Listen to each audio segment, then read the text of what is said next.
नांदगाव खंडेश्वर नगर पंचायतीतील strong room संरक्षणासंदर्भात एक महत्त्वाचे निवेदन समोर आले आहे। 2 डिसेंबरला झालेली नगर पंचायत निवडणूक शांततेत पार पडली होती, तर निकाल जाहीर होणार होता 3 डिसेंबरला। मात्र कोर्टाच्या आदेशानुसार निकालाची तारीख पुढे ढकलून 21 डिसेंबर करण्यात आली आहे।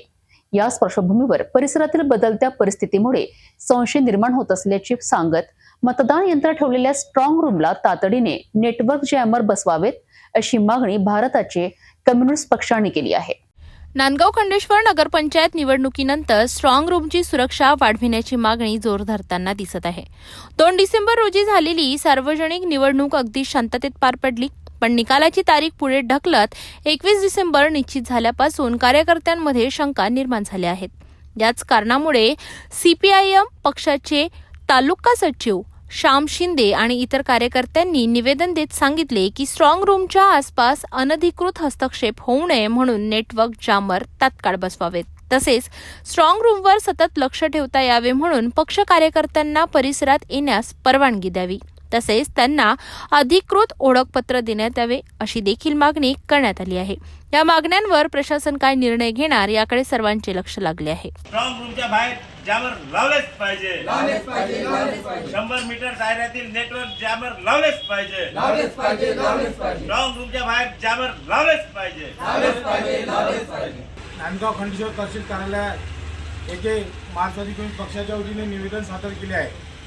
माननीय तहसीलदार निवडणूक आयोग यांना आम्ही निवेदन देत त्याच्यामध्ये मागणी केली आहे की जी निवडणूक प्रक्रिया नांदगाव शहरामध्ये नगरपंचायत मार्फत झालेली आहे, त्या निवडणूक प्रक्रियेचा निकाल 3 तारखेला लागणार होता। तो निकाल काहीतरी अशा पद्धतीनं तो निकाल लागणार या पद्धतीचा संभ्रम आज सामान्य जनतेमध्ये निर्माण झालेला आहे।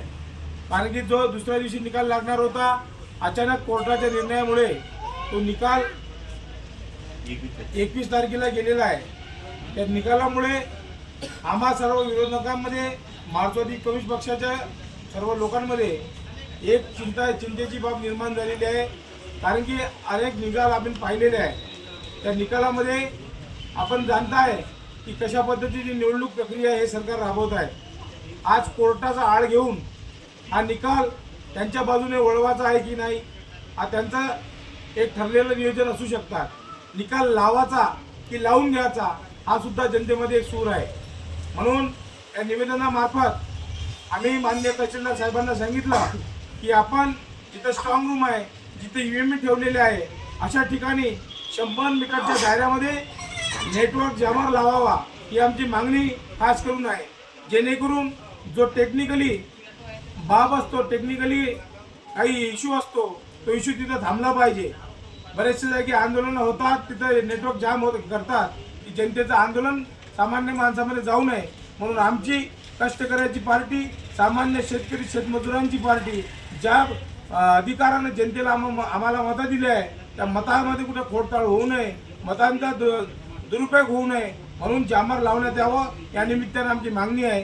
हीच आजची आम्ही निवेदनाद्वारे दिलेली आहे।